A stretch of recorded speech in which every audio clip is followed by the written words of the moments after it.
Bonjour et bienvenue sur T'as tout senti, le podcast qui désormais agite le parfum.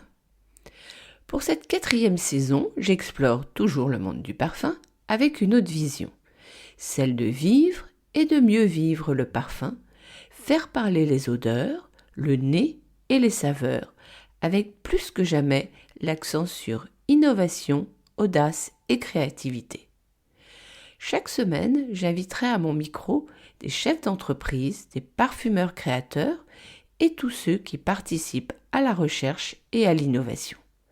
On y parlera donc parfum, saveurs, ingrédients, odeurs, développement durable. Autant de portraits et d'échanges bien sentis, en mode passion et en mode complice. Je suis Bettina Eckroyd, journaliste, experte parfum et saveurs et la créatrice du blog tatousenti.com. Pour ne manquer aucun épisode, je vous invite à vous abonner à T'as tout senti. Bonjour à toutes et à tous. T'as tout senti vous raconte la 4e édition du Grand Repas, ce magnifique événement humaniste où la gastronomie durable est à l'honneur.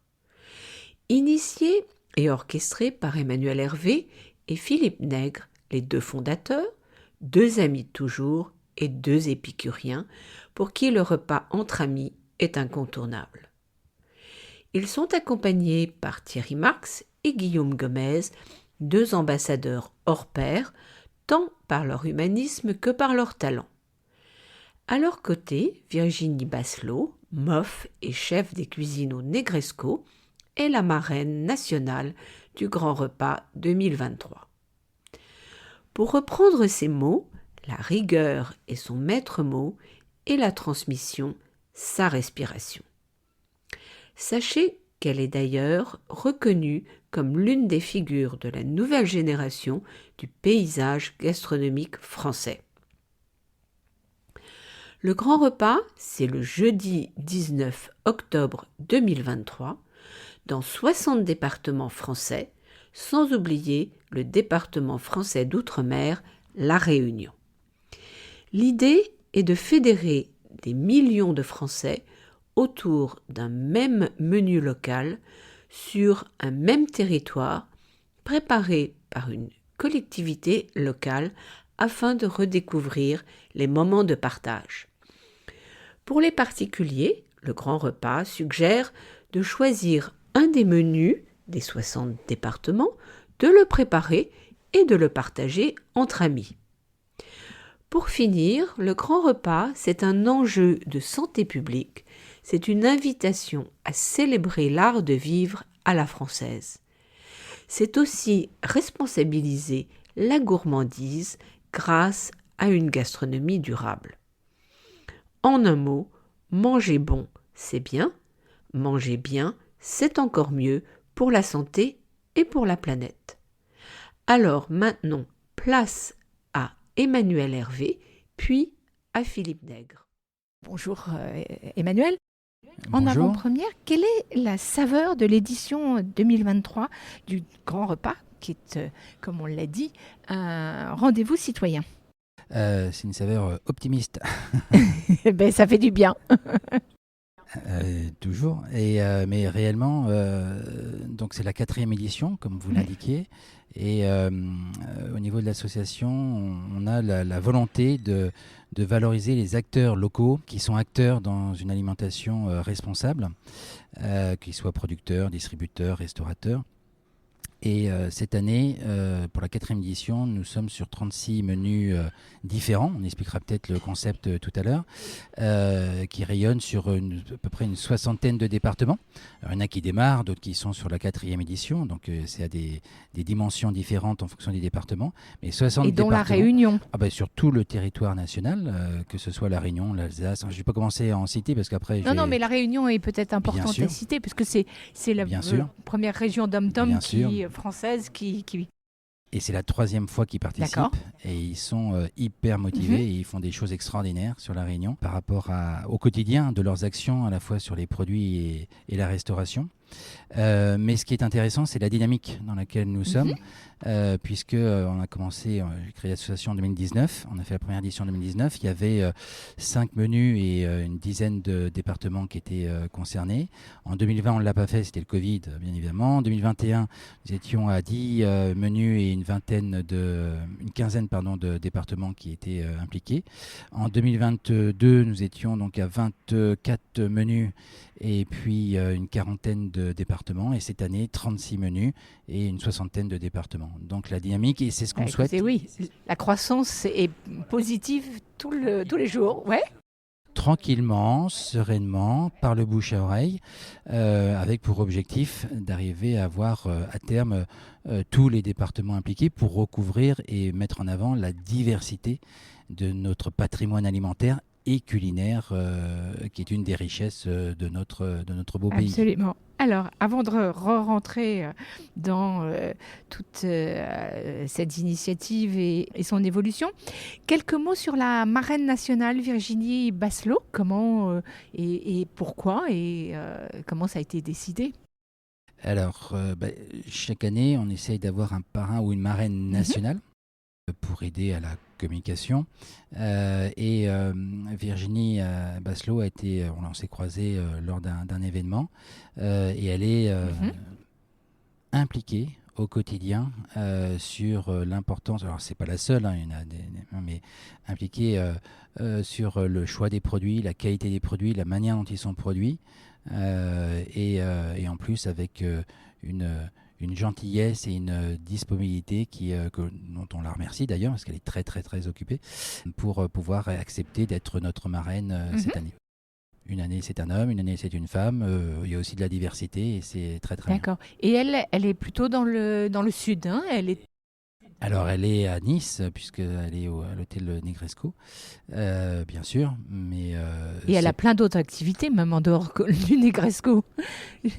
Elle est extrêmement sollicitée, tout à fait, et en plus impliquée aussi avec le réseau Eurotoc, qui est un réseau qui s'implique au niveau des chefs pour justement l'implication sur la qualité des produits et la manière de cuisiner une cuisine responsable.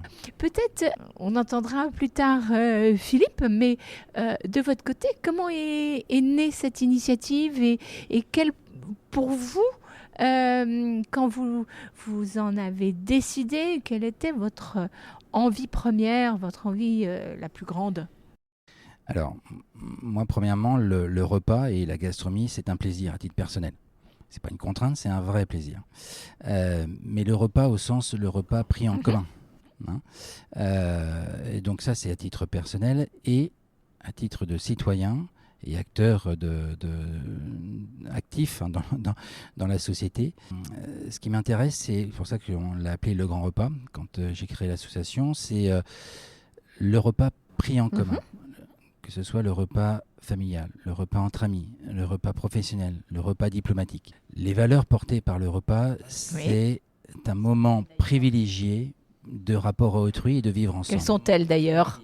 Les valeurs, c'est le partage, la convivialité, le rapport à autrui, ce que j'expliquais, et puis la curiosité, sont des valeurs humanistes. Et c'est un temps et un lieu d'apprentissage du respect des autres et de la démocratie. Autour d'une table, on peut discuter, on peut s'engueuler, on peut être d'accord, en désaccord, on peut être avec des gens qu'on connaît, des gens qu'on ne connaît pas, mais on apprend à se respecter et en tout cas à pouvoir justement être dans l'argumentation, la contre-argumentation. C'est un lieu d'apprentissage de la démocratie et donc du vivre ensemble. Et je pense que dans la société en général, alors, dans le monde entier, avec toute l'actualité que l'on vit depuis plusieurs années, mais également en France, bien évidemment, c'est quelque chose qui a énormément d'importance pour nous, notre génération, mais aussi, bien évidemment, pour nos jeunes générations. Et ces valeurs du repas ne sont pas si évidentes que ça. Alors peut-être que pour vous, pour moi, ça me paraît évident. Mais et encore plus avec le Covid qui a accentué un peu ça, il y a beaucoup de citoyens qui prennent ou ont pris l'habitude de se restaurer seuls. Alors, c'est pas forcément que des jeunes, parce qu'on peut être aussi plus âgé et être isolé, et de manger rapidement. Oui, de ne pas prendre le temps. En gros, il faut manger pour manger, hein, Oui. très rapidement. Et je pense que c'est quelque chose dont il faut qu'on soit un peu sensibilisé pour faire attention à continuer à apporter de l'importance à cet esprit du repas. C'est un art de vivre à la française, pas Non. exclusivement, Mais qui est bien mais français, extrêmement effectivement. important. D'ailleurs, vous savez, il y a quelques années, on a demandé, c'est pas moi, hein, c'était au niveau national, c'est quoi être français? Je crois que c'était la deuxième réponse. Alors, il y a la langue, et la deuxième, c'est tout ce qui touche au repas. Absolument. C'est culturellement quelque chose d'extrêmement important. D'accord. Et donc, cette attention, entre mon plaisir personnel autour du repas et de la gourmandise et l'implication sociétale a fait que j'ai souhaité lancer cette démarche. Et derrière, pour valoriser clairement et sensibiliser les citoyens, d'accord, qui autour des thématiques de l'anti-gaspillage alimentaire, Oui. des produits locaux, des circuits courts, de l'éducation au goût, de la santé et du bien-être, du plaisir pris autour du repas, pour sensibiliser donc les citoyens autour de ces thématiques, à travers, non pas nous, l'association Le Grand Repas, mais en valorisant et à travers les acteurs locaux. Et il y en a des centaines. Oui, parce qu'après, ça va beaucoup plus loin. Oui. C'est en fait de cet événement rebondi. En fait, c'est un Oui, prétexte, exactement. cet événement, pour mettre à l'honneur et valoriser les actions qui existent aujourd'hui, pas demain, mais aujourd'hui, faites au quotidien par des centaines et des milliers d'acteurs, tant des producteurs, distributeurs ou restaurateurs, sur toute la filière de l'alimentation, qui mènent donc des actions au quotidien sur les thématiques qu'on vient d'évoquer. Et de les valoriser, parce qu'on dit toujours ce qui ne va pas, mais il faut aussi justement mettre en avant, et c'est ce qu'on croit, pour faire bouger, on n'exclut personne. On ne dit pas qu'il y en a qui ne sont pas bien. Je pense que c'est avec l'exemplarité des bonnes pratiques, entre guillemets, qu'on fait avancer et évoluer la société. Et si les citoyens peuvent ce jour-là, que je sois dans une école, que je sois dans une maison de retraite, que je sois dans un restaurant d'entreprise, que je sois dans un restaurant traditionnel, partager un même moment autour de cet événement en lien avec ces thématiques, à ce moment-là, la sensibilisation des citoyens fera évoluer la manière de produire, la manière de se restaurer en France. Oui, parce qu'en fait, ça va très très loin. Je pense on peut tout attendre des acteurs du producteur, de l'industrie, de l'agroalimentaire, etc. Mais le citoyen peut agir. En gros, en tant que citoyen, si on est exigeant et qu'on demande une certaine qualité, et ça va à l'encontre du low cost, qui ont été évoqués par Guillaume Gomez et Thierry Marx tout à l'heure, c'est quelque chose qui fera évoluer très naturellement les producteurs et l'industrie agroalimentaire qui ira dans cette direction. Donc on peut être acteur et pas simplement spectateur de ces évolutions. Tout à fait. Et puis c'est, en fait, comme souvent, c'est ensemble. C'est un cercle vertueux et c'est tous ensemble, à chacun son niveau, qu'on peut faire monter les spirales et finir par faire changer les choses. Tout à fait, c'est des Ou démarches, les faire bouger. C'est des démarches vertueuses, c'est pour créer un écosystème qui va et c'est pas un seul acteur, et c'est bien une globalité, et ce qui va à l'encontre justement de la sectorisation des activités, ou ce qu'on peut appeler l'ubérisation, où on décompose chaque acteur qui fait une partie sans être relié à la partie suivante, etc. Ça fait peur. Alors que là, c'est un écosystème global qui fait qu'on est tous interdépendants, mais qui fonctionne et qui n'est pas antinomique. La qualité des produits, avec une exigence sur la manière après de la transformer et de la proposer aussi avec du plaisir auprès de nos enfants ou des adultes, toute cette démarche-là est quelque chose qui n'est pas en opposition avec la rentabilité économique. Non. Oui. Au contraire, aujourd'hui, l'implication sociétale, la préservation de la planète, la manière de produire, etc., c'est quelque chose qui a de la valeur et qui est complémentaire et qui fonctionne très très bien avec la rentabilité économique. Pour ça, il faut juste avoir en tête de prendre en compte pas simplement le court terme, mais également la notion du moyen terme. Pour prendre un exemple tout simple, prenons la santé. Tous les acteurs sont d'accord pour dire que les problèmes de qualité d'alimentation impactent l'obésité, les tendances à l'obésité ou au diabète, Tout à etc. fait. Et ça vient grandement en France, alors qu'on ne l'avait pas. C'est aux États-Unis, c'est un enjeu national depuis maintenant plusieurs années. En France, la tendance est là. Et la courbe, parce que ça part doucement, mais la pente s'accentue. Elle augmente. Le coût sur 10 ans de la non prise en compte de cette situation au niveau de la société française, de la nation. C'est des milliards et des milliards au niveau des comptes de la santé publique. L'effort qu'il faut faire aujourd'hui pour aller justement sur une sensibilisation et sur la qualité des produits, la diversité de l'alimentation qu'il faut proposer à nos enfants dans les écoles, etc., c'est un effort qui a un coût, oui, c'est peut-être, mais qui est sans commune mesure avec le retour sur investissement, si je parlais comme un entrepreneur, au niveau de la nation, sur 10 ans. Et donc la notion du temps est extrêmement importante pour avoir un angle de vue différent sur la notion de ce qui est rentable ou pas rentable. Quelquefois, en voyant court terme, on se coupe de choses alors que... On peut gagner à court terme et perdre à moyen terme. Et c'est ce qui s'est passé. D'ailleurs, quand vous avez aujourd'hui, ce que certains acteurs évoquent, si on veut aujourd'hui nourrir l'ensemble des citoyens, quel que soit l'endroit où ils se restaurent, avec de bons produits bien préparés et bien cuisinés, rien que la production des produits, il n'y en a pas assez en France. Parce qu'il y a toute une partie dans les années passées, pour aller chercher des prix les plus bas, qui ont été délocalisés, entre guillemets, et donc on n'a plus l'indépendance alimentaire qu'on pouvait avoir il y a encore quelques dizaines d'années. Donc oui, on voit que des choix de court terme peuvent avoir à moyen terme une répercussion négative, alors qu'on pensait que c'était le plus rentable à court terme. Et c'est tout l'enjeu politique au sens noble du terme, de penser non pas le temps présent, mais de penser aussi au temps long. Et c'est une implication donc sociétale qu'on souhaite mettre en avant, non pas nous, associations en tant que, je le redis, le Grand Repas, mais pour valoriser et mettre en relation les uns avec les autres tous ces acteurs qui au quotidien sont impliqués sur ces thématiques. Et il y en a énormément. Énormément. Que ce soit dans la restauration collective publique, privée, la restauration traditionnelle, chez les producteurs, les distributeurs, il y a plein d'acteurs locaux qui sont extrêmement motivés.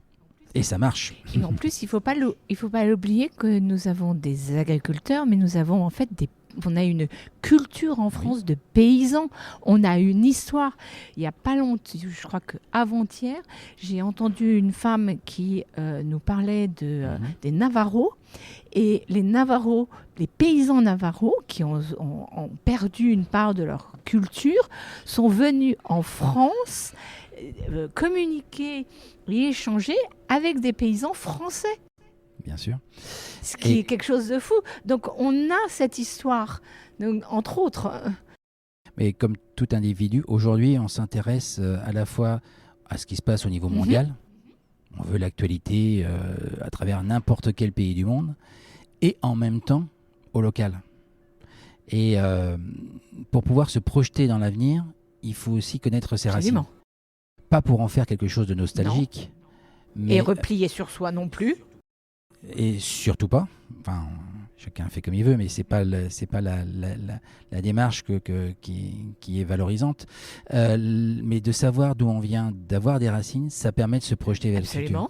Il y avait une émission qui s'appelait Des racines et des ailes. Cette terminologie est tout à fait adaptée à ce qu'on essaye de mettre en avant à travers le Grand Repas. D'accord. Alors j'ai envie de vous poser une question. Très concrètement, on est le 19. Comment monsieur et madame tout le monde peut participer? Quelle est la marche à suivre? Alors, monsieur et madame tout le monde, ce que l'on a aujourd'hui, c'est la 4e édition. On a beaucoup d'acteurs de la restauration collective.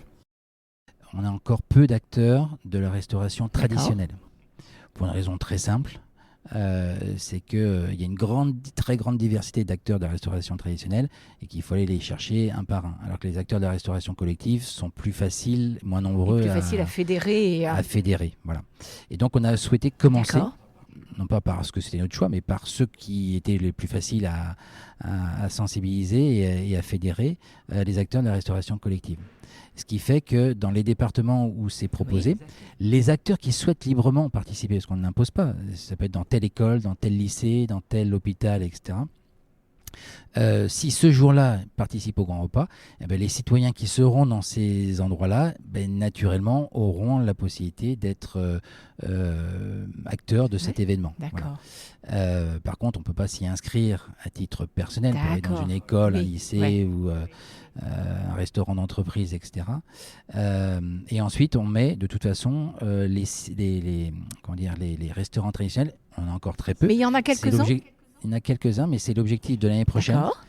Maintenant qu'on commence à avoir une bonne représentativité de la restauration collective, et ça avec les 2 syndicats professionnels, le GHR et l'UMI, de pouvoir pour l'année prochaine sensibiliser beaucoup plus d'acteurs de la restauration traditionnelle. Pour pouvoir les inscrire sur notre site après, de manière à ce que les personnes qui souhaiteraient aller dans ce lieu pour pouvoir participer puissent le faire. D'accord. Et d'ailleurs, quand vous parlez de 36 repas, qu'est-ce que vous entendez par là ? C'est-à-dire que il y a un menu Drôme-Ardèche, il y a un menu Provence, il y a un menu Alpes-Maritimes, il y a un menu par Alsace. Région. C'est des départements, ce que j'ai évoqué tout à l'heure. Je ne sais pas si je l'ai précisé, mais on essaye de faire en sorte que ce soit justement à la dimension et à taille humaine, parce qu'après, pour l'approvisionnement en termes de produits, ça peut être difficile. Donc, généralement, on fait en sorte d'avoir 2 départements ensemble. Là, l'exemple, c'est le menu Drôme-Ardèche, voilà, parce qu'ils sont l'un à côté de l'autre, et puis il y a une certaine cohérence culinaire, entre guillemets, entre ces 2 départements, pour pouvoir faire un menu sur cette zone géographique qu'on appelle un territoire, donc avec un menu proposé aux acteurs de ce territoire qui puissent le mettre en œuvre au niveau de leur restauration. Et donc on en a 36 comme ça à travers la France. Donc vous avez un menu Berry, un menu Charente-Maritime, un menu Île de la Réunion, un menu, etc. Écoutez, c'est plus clair parce que Et à terme, c'est d'essayer d'avoir dans tous les départements français un menu.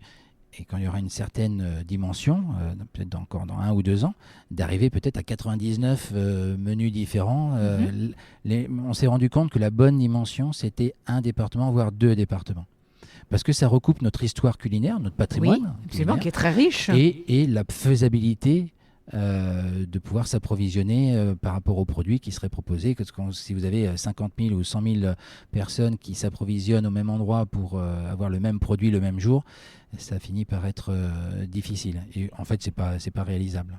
Donc on n'est pas sur un menu national, on est sur autant de menus locaux, mais qui sont proposés le même jour. D'accord ? Et c'est pour ça que je disais, notre démarche, c'est la somme des actions locales mis en commun les uns avec les autres qui font un événement national. Parce vous imaginez, un seul menu. Alors déjà, pour dire que c'est local entre un menu qui sera en Alsace ou au Pays Basque, ça n'a pas de sens. Tout à l'heure, effectivement, et peut-être ça serait bien de le rappeler, on a parlé de la santé, mais il y a aussi toute l'éducation sur l'alimentation, sur peut-être vous pouvez nous en toucher un mot.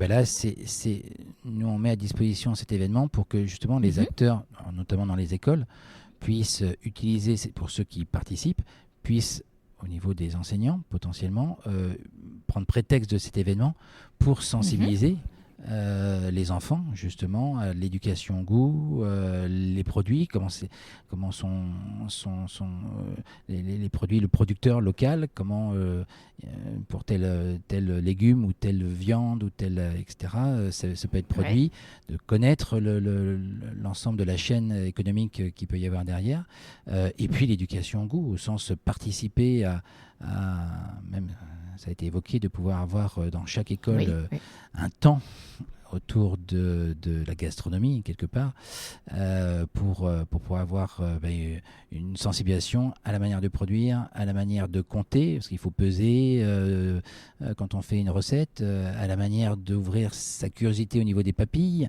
pour justement lutter contre l'obésité, parce que quand vous avez une sensibilisation, je vais caricaturer, entre une boisson, un soda et puis une sauce qu'on met à chaque fois sur tous les plats qui sont uniques, sucré-salé, que 2 dimensions, la diversité du palais se rétrécit et c'est quelque chose qui va impacter après peut-être justement l'obésité. Donc le moyen, entre autres, de lutter contre, c'est d'éduquer nos jeunes générations, et pas que d'ailleurs, à la diversité C'est C'est manger pas mieux. manger moins et ne pas se faire plaisir. C'est équilibrer, d'accord, et diversifier les sources d'alimentation. Et ça, c'est un enjeu, alors là, au niveau de santé publique, d'éducation, au niveau de l'ensemble de la société. Ça devient effectivement, vous avez dit un combat citoyen, mais un combat politique sans être politicien. Surtout pas. Surtout pas. C'est pour ça que c'est autour du repas. Et autour du repas, je le dis toujours, ce qu'on a évoqué un peu tout à l'heure, on peut ne pas être d'accord. On peut avoir des opinions différentes. On échange. Mais justement, on se respecte et on débat et on argumente, on contre-argumente, etc. Donc tout le monde n'est pas obligé d'être d'accord sur tout et c'est pas grave. Au contraire, c'est même indispensable pour que la démocratie fonctionne. Mais en tout cas, c'est approprié pour pouvoir avancer. Oui, tout à fait, parce qu'on est aussi aujourd'hui dans une société avec nos portables où il y a de plus en plus de solitude et que ça n'arrange pas les choses. Et puis plus largement, la vie en général est faite de problèmes. Donc le problème n'est pas d'avoir des problèmes, c'est de voir comment on peut transformer les problèmes en opportunités. Absolument. Et pour ça, plus vous êtes en contact et en rapport avec un nombre élevé de personnes, sans savoir si ça a du sens, de l'intérêt ou pas, plus un jour, face à une problématique que vous pouvez rencontrer, vous aurez peut-être une solution qui se dégagera parce que vous êtes ouvert aux autres. Vous avez multiplié les contacts. Et ça, c'est pas si évident parce que le réflexe naturel d'un individu face à une difficulté, c'est de se recroqueviller sur soi. C'est pareil pour une entreprise d'ailleurs, et c'est pareil pour une nation. Alors que si on veut rayonner, il faut s'ouvrir aux autres et multiplier potentiellement les contacts. Ce qui permet d'aider à affronter les difficultés de la vie qui arriveront.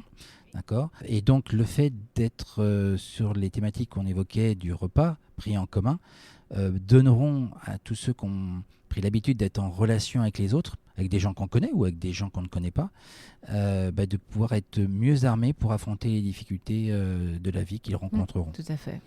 Et un responsable des Crous ou Clous de France m'avait expliqué que les étudiants qui se restaurent de manière collective réussissaient un peu mieux que ceux qui se restaurent de manière individuelle, non pas du tout par rapport à la qualité de l'alimentation, là, mais par rapport au fait que plus vous avez de contact, plus un jour dans la vie, ça vous sert à pouvoir avancer et à résoudre des problèmes. Alors donc, pour conclure, dites-nous quelques mots de comment les choses se passent à La Réunion. Alors à La Réunion, nous sommes en relation avec l'Office de tourisme, qui est extrêmement impliqué et qui a tout compris de l'événement. Ils se servent de l'événement. Ils se sont appropriés l'événement Le Grand Repas pour mettre en avant leurs producteurs locaux, la sensibilisation dans les écoles, l'économie qui va avec, pour se rattacher, parce qu'ils font déjà toutes ces actions, mais ils se servent de l'événement pour se rattacher aux autres actions de la métropole autour de l'alimentation et de la gastronomie. Et ils sont enthousiasmants. Et ça fonctionne très très bien. Un mot de la fin, on a déjà beaucoup brossé, vous aimeriez terminer par... Non, mais je vous remercie pour votre temps et cet échange. Puis là, ça va être très rapide maintenant, parce que c'est le 19 octobre que l'événement se réalise. Et on est déjà penché sur 2024. Et ce qui fait vraiment plaisir, c'est que on a ADN Tourisme, on a Agri-Local, on a Resto Co, on a l'UMI, le GRH, on a le soutien du ministère de l'Agriculture et de l'Alimentation. Et de plus en plus, ça va nous permettre d'avancer rapidement, puisque le bouche à oreille fonctionne et c'est le plus fort. Et ce qui va permettre, je pense, pour pouvoir bien préparer 2024, de manière à essayer d'arriver soit l'année prochaine, soit dans 2 ans, grosso modo, à avoir la totalité des territoires et passer un cap pour pouvoir communiquer ce qu'on n'a jamais fait jusqu'à présent, puisqu'on l'a fait que localement, mais pouvoir justement avoir une dimension un peu plus de visibilité nationale pour valoriser, ils sont demandeurs, les acteurs locaux au niveau national par rapport à ce qu'ils pratiquent. Et ça, j'espère qu'on devrait y arriver d'ici 1 ou 2 ans. D'accord. Si ce n'est qu'aujourd'hui, vous êtes suivi par BFM ? BFM TV D'accord. locale, Quand vous dites BFM TV local, c'est... c'est qu'ils ont 10 chaînes de télé locales, alors qui va de Paris à l'Alsace, à Lyon, ils en ont une dizaine à travers le territoire, et qui vont relayer le jour J, donc le 19 octobre, l'événement localement, parce que c'est l'esprit même de notre démarche par rapport à leur Eh bien, écoutez, on souhaite longue vie à ce grand repas qui porte des belles valeurs et bravo à vous tous parce que ça fait du bien d'entendre des événements, des initiatives positives. On travaille en ce sens. Alors, à l'année prochaine. Merci. Merci. Eh bien, bonjour Philippe. Donc, vous Bonjour. me disiez que vous étiez un des cofondateurs avec Emmanuel. Tout à fait. Donc, racontez-moi en fait comment ça a démarré. Ah ben oui. Alors en fait, le Grand Repas, les premières éditions du Grand Repas ont eu lieu Oui. en Touraine. À l'époque, avec Emmanuel, nous étions en charge de Tours Cité internationale de la gastronomie en Val-de-Loire. Et dans ce cadre-là, nous prenions différentes initiatives et notamment nous avions développé le concept du grand repas et on s'est rendu compte que ça marchait extrêmement bien. On a continué un peu avec la cité de la gastronomie, puis à un moment donné on a arrêté, on a passé la main et on s'est dit que quand même Et là, ce vous grand étiez repas, arrivé à combien de repas? à la fin, je pense qu'on était à peu près aux alentours de 20 000 repas D'accord. sur la région Centre-Val Oui. de Loire, ce qui faisait quand même beaucoup. Et cela, on s'est rendu compte qu'il y avait Oui. une véritable appétence, et que pour le choix, les valeurs étaient extraordinaires, et la démarche était fort sympathique. Donc on est parti là-dessus. Et puis moi, je connaissais bien Guillaume Gomez, Emmanuel était assez proche de Thierry Marx, donc un jour on s'est réunis, puis on s'est dit mais on leur a présenté notre projet, puis on s'est dit mais c'est génial, il faut le faire au niveau Oui. national. Et l'idée, c'est d'éviter que ce soit la fête de la musique. C'est pas ça le truc. C'est pas on décide quelque part dans un palais, on dit bah, tiens, il faut faire le jour du grand repas. Non, non. C'est on travaille avec chacun des territoires et Oui. chaque territoire qui décide de nous suivre forme un élément de la chaîne qui va faire en sorte que cet événement devient un événement national. Et donc c'est assez extraordinaire parce que on a commencé, on l'a fait 2-3 fois 2016, 2017, 2018, ça c'était dans le cadre de la cité, de la gastronomie. Et puis à partir de 2019, là ça a été au niveau national dans une nouvelle association qui s'appelle le Grand Repas et qui là maintenant réunit plus de 50 départements, dont la Réunion. Ah, c'est extraordinaire. Les dom-toms, ils sont extraordinaires. Et je pense que c'est ce qu'a expliqué les prises de parole là, de Thierry Marx et de Guillaume Gomez sont là pour bien expliquer la portée. C'est qu'au-delà du côté festif, au-delà du côté du nombre de départements, de personnes qui participent, qui représentent des centaines de milliers de personnes, et là qui vont représenter, à mon avis, beaucoup plus. Là, je crois qu'il y avait 300 000 personnes, 350 000. Je pense que là, on va être au moins à 500 000, 600 000 personnes. C'est vraiment, c'est porter les valeurs d'une alimentation responsable, de mettre en avant tous les acteurs qui, au quotidien, dans les territoires, en tant que citoyens, et parce qu'ils ont une conscience, parce qu'ils le font avec du sens, mènent ces démarches en matière d'alimentation responsable. Et ces gens-là, c'est des gens qui ne sont pas connus, c'est pas des gens qui sont sous les spotlights de la télé. Ce sont des citoyens responsables. Et c'est ça qu'on veut mettre en valeur. C'est un combat de fond, exactement, et on le fait à chacun. Oui, mais c'est comme ça niveau. que Exactement. quand on plante Exactement. une petite graine après une autre, on a un champ. Bah exactement. Mais regardez, par exemple, on prend Marseille, le département, le département le 13. D'accord. On a plus de 100 collèges qui participent. Et eux ont développé un concept intéressant qui est en fait des restaurations autogérées.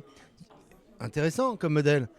Et c'est ça qui est bien, parce que ça permet aussi, grâce au grand repas, de montrer ce qui se passe à d'autres départements, reprendre les bonnes pratiques et les retours d'expérience. Et ça aussi, c'est quelque chose d'intéressant, au-delà du côté humain et de ce qui fait sens et ce qui fait démarche citoyenne. Alors j'ai envie de vous demander, depuis ces 4 ans, quelle est pour vous votre plus grande satisfaction ?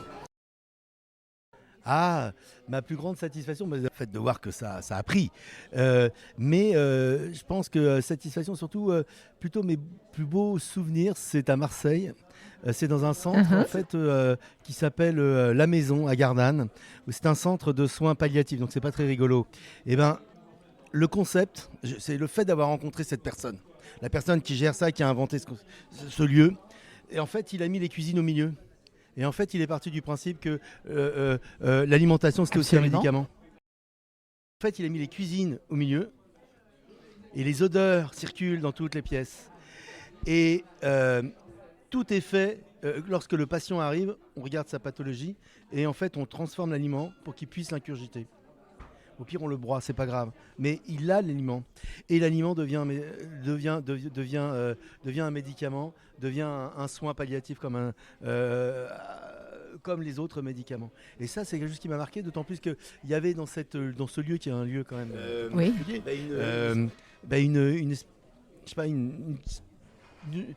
une joie humaine. Enfin, c'est quelque chose qui m'a bouleversé. Mais vraiment Oui, mais bouleversé. je comprends. Et vous parlez d'odeurs, mais les odeurs sont très importantes. Et les odeurs sont très proches de la gastronomie et de la nourriture. J'ai un autre, là où aussi une grande satisfaction, c'est par exemple, je prends Brest. Brest, on a le plus grand centre d'apprentis de Bretagne, 3000 apprentis dans les métiers de l'hospitality, donc restauration, mais aussi hôtellerie, etc., qui participent. Et depuis, maintenant, ça fait 3 ans. Et c'est fabuleux parce que là, on voit bien ce qu'est la transmission. Et on voit aussi que ces enfants, ces jeunes, ils sont formés sur le plan technique, mais on les forme aussi en termes de savoir-être. C'est crucial. Et ça, c'est fondamental. Et c'est crucial. Et ça aussi, ça fait plaisir quand on voit ces gamins qui sont très heureux de participer. Quand on voit l'équipe éducative qui sont parfois les gamins qui sont en situation d'échec ou de difficulté. Et on les voit avancer comme ça et on trouve ça fabuleux. Moi, je trouve ça fabuleux. Voilà, c'est des petites boîtes. En fait, ma grande satisfaction, c'est l'addition des petites joies. Vous avez complètement raison. C'est ça. Oui. C'est ça, c'est la poésie de tout ça. C'est une démarche citoyenne, il ne faut pas l'oublier. C'est une démarche politique au sens grec du terme. Hein. C'est la cité. Et ça, c'est ça notre démarche. Un mot de la fin ? Eh bien, l'année prochaine. Si, aujourd'hui, vous allez prendre votre grand repas où ? Ah, alors moi, je serai en Touraine. Voilà. Moi, j'irai sur ce territoire. L'année dernière, j'étais à Marseille. D'accord. Merci beaucoup. Si vous avez aimé cet épisode, vous pouvez soutenir Tatou Senti Podcast par un don. Le lien se trouve dans Tatou Senti Podcast Instagram, soit favoriser sa diffusion en mettant un 5 étoiles ou un commentaire sur Apple Podcast ou votre plateforme préférée. Tout cela m'aidera beaucoup. Enfin, abonnez-vous pour ne manquer aucun des épisodes gratuits de Tatou Senti, le premier podcast sur l'art de sentir. En attendant le prochain épisode, sentez-vous bien!